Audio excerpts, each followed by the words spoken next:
What do you need for an antagonist to immediately make an impact on both the readers and the characters? What helps them stand out? Is it their personality? Is it their appearance? Is it their actions? Well, just ask Tight Kubo because he knows how to do all of that and more. We got a small taste of what the Arrancars coming to attack might look like in the last chapters, but now we get to see the opening salvos of the real war. Skirmishes that show more of what we're dealing with, and thankfully we have a squad of Soul Reapers helping Ichigo go up against this new threat. And as it turns out, a part of that threat might be one of my favorite new characters. So we have our reinforcements that showed up to help Ichigo take on the Arrancar, and I talked about last video how great it is to put these characters in this fish out of water situation, staying among the mortals, and that's just gotten even better. I love that they need to figure out places to stay while they're there, which leads to some great interactions, and also brings Rukia back to staying with Ichigo. Her expecting to have to sleep in the closet again was a sweet little moment. We even get a Orihime and Rengiku's slumber party where Orihime really opens up a bit about her feelings for Ichigo. Not that it was surprising or anything, but it was nice to see her actually confront some of those complicated feelings that have obviously been there throughout the whole series. I love that it's this set of characters in particular that Kubo chose to use for this. Most of them weren't given much focus in the Soul Society arc, or were used in a way that was pretty separate from our primary characters during that time. Or in Renji's case, someone that was featured but went through a metamorphosis as a character, so now we get to have him around in a new light, as more of a supportive friend than a full-on rival, at least for the time being. And it's wonderful having Rukia back around helping Ichigo without having to see her in a prison cell all the time. Having all these characters around is just a great mix, and it really livened up this section of the story.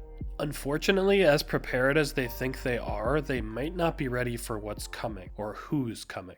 After Ukiura and Yami came looking for Ichigo, which we talked about last video, they returned to Aizen to give their report, informing him that they didn't kill Ichigo because Ukiura didn't believe he was a threat after seeing it. There's one very vocal Arrancar that disagrees with that though. This is our introduction to a character with one of the best names of all time. Grimmjow Jackerjack. And not only is his name great, but just about everything about him is amazing, but we'll get more into that in a bit. But I'll tell you, he makes a very effective first impression when he argues that they should have killed Ichigo, and despite being told to respect Ukiura's determination, decides to go against his orders and try to rectify the mistake anyway, going to the mortal world with a little platoon of Arrancars with him. I love when a subordinate has a mind of his own and doesn't just blindly follow the big bad. They immediately set about focusing on finding anyone with any spiritual aptitude. Not only will it guarantee that they find Ichigo, but they could also eliminate anyone else that could possibly be a threat to them. It's a solid plan. So the group of Arrancars split up to eliminate anyone with spiritual energy. We have the stage set for a real battle. These fights are all entertaining, as we get a showcase of what Arrancars can actually do. As we've seen, a Hollow gains a Zanpakuto when they become an Arrancar, but their release is very different from a Soul Reaper's. It's the wielder that goes through a transformation instead of the sword, making them even stronger. And a brief note, Urahara's little girl assistant suddenly pummeling the Lucius Malfoy King Thranduil looking Arrancar was amazing. I remember how strong she was during Ichigo's training, but she's even stronger than I imagined. And honestly guys, I forget if they ever revealed more about her backstory then, but she seems almost robotic or like not quite there, so for now, I'm gonna assume that she was some experiment of Urahara's, considering we learned a little ways back that he was the head of like the research and development in the Soul Society back in the day. If I'm forgetting some earlier details about her, I apologize, but I just loved how scary she was. Unfortunately, once that guy transforms into this like hollow minotaur looking thing, he puts a stop to the beatdown, but it was glorious for a few pages. And it's not just the Arrancars that we get to see more from. It turns out Rukia has completely regained her Soul Reaper abilities and was much stronger than we ever knew. Or at least stronger than I ever assumed. It turns out that she could have been a seated officer if Byakuya allowed her to be. I love this reveal because Rukia is the one that started the story, and after an arc of her without her power, and an arc of her as a prisoner, it's great to see her in actual action. My question is though, how powerful was that hollow in the first chapter? Rukia got pretty messed up by him, and that was why she had to give Ichigo her power to begin with. If she was this strong, why'd that random hollow give her so much trouble? Fishbone was a Vasto Lorde confirmed? Question mark? Okay guys, if you clicked on the thumbnail, you might have thought, oh man, he's gonna be gushing about Grimmjow, and you're not wrong. But let's not ignore the other person that I had to sneak onto the thumbnail in some way, because man, did Ikkaku sneak up on me. I enjoyed the small role he had in the Soul Society arc well enough. His fight with Ichigo was a good challenge for our hero at the time, but Ikkaku was mostly used to establish Ichigo's level of strength, as well as being used as a way to set up the impending threat of Kenpachi. As a character himself though, Ikkaku didn't really stick out to me much back then, but this arc, he has somehow become a huge highlight in recent chapters. Starting from the gag of him refusing not to have some kind of sword on him at all times, even in the school in the mortal world, to some of his lines, to just how confident he is, Ikkaku is one of those characters that makes you pay attention to him in the scenes that he's in. And during his battle, we really see more of his resolve and his drive, and we even learn where all of it comes from. It turns out back in the day, he was beaten by Kenpachi, and in almost a Kill Bill kind of fashion was spared so that he could try again someday. He is clearly someone that is both inspired by Kenny, but also wants nothing more than to beat him, and those kind of go hand in hand, to the point that he's apparently the best candidate to fill in as a new captain, but doesn't want that kind of position. He prefers to stick with Kenpachi as a subordinate, to stay close to the man that he admires, and hopes to one day defeat. Considering that Kenpachi is my current favorite Bleach character, it only makes sense that someone so similar and so close to him would become a favorite too, right? And while that association is great and absolutely there, there's so much more to Ikkaku than just being like a weaker Kenny. He's not just Diet Kenpachi. Kenny knows how strong he is. He knows that most people can't stand up to him, and is genuinely surprised and thrilled when he meets someone that can keep up. Ikkaku shares that same enjoyment of fighting, but there's a different drive behind him. He's not the strongest. He's not supposedly unkillable. He's still on a path to proving himself and still striving to defeat his ultimate opponent. It gives him a different energy despite some fun similarities to his captain.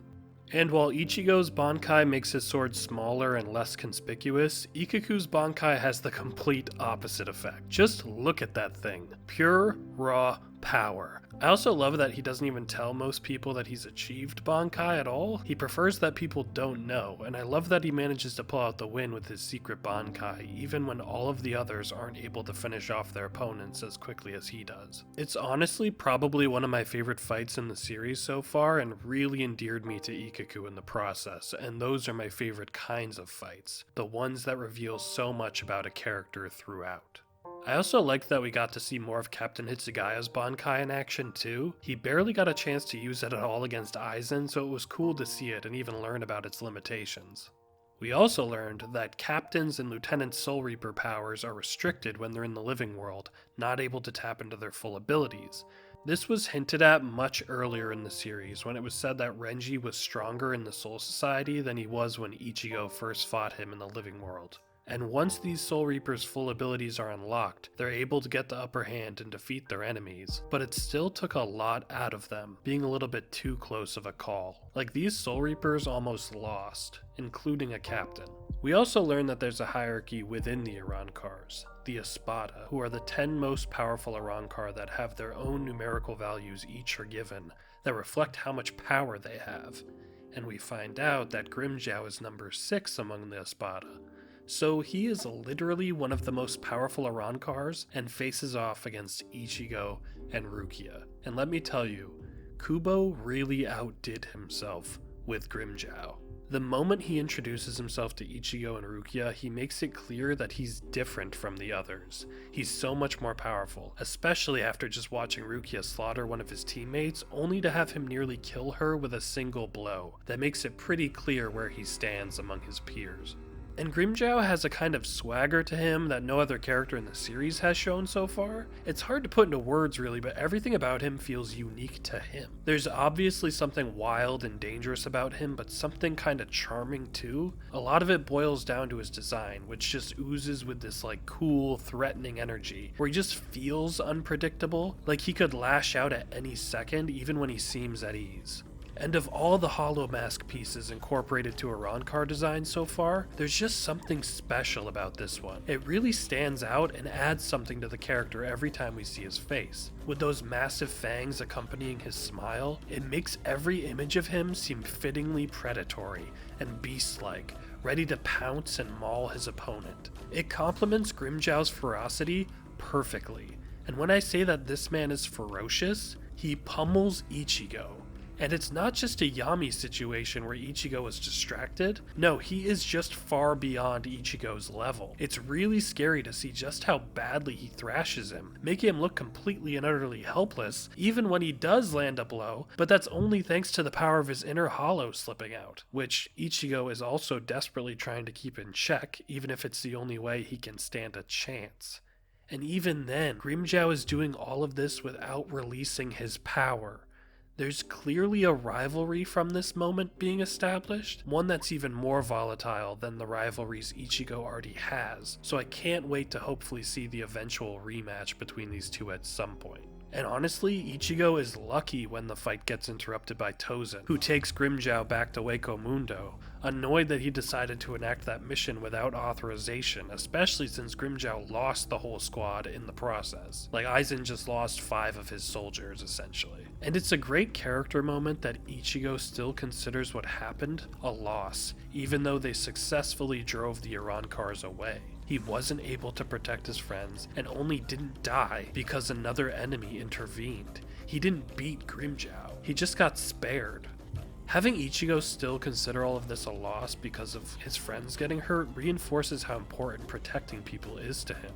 There can't be a victory for him if people he cares about get hurt in the process. And Ichigo has had it rough lately. Ever since he got one-shotted by Aizen, he's been being beaten over and over again, even though he has his Bankai now. The idea that he might have to rely on a power that could take him over is a scary one, not only for him, but also for us as readers. When Grimmjow and Tozen return to Aizen makes it seem like he's not that upset about Grimmjow's defiance, much to Tozen's fury, who cuts off Grimmjow's arm to punish him to get justice for his offense. It's a wonderful moment to show where these antagonists stand amongst each other, but even more importantly, shows that Aizen still likes to manipulate his own teammates, goading them into behaving as he wants them to. It reminds us that as intimidating and as dangerous as someone like Grimmjow has so successfully been shown to be in these chapters, he's just another puppet, with Aizen still being the one holding all of the strings.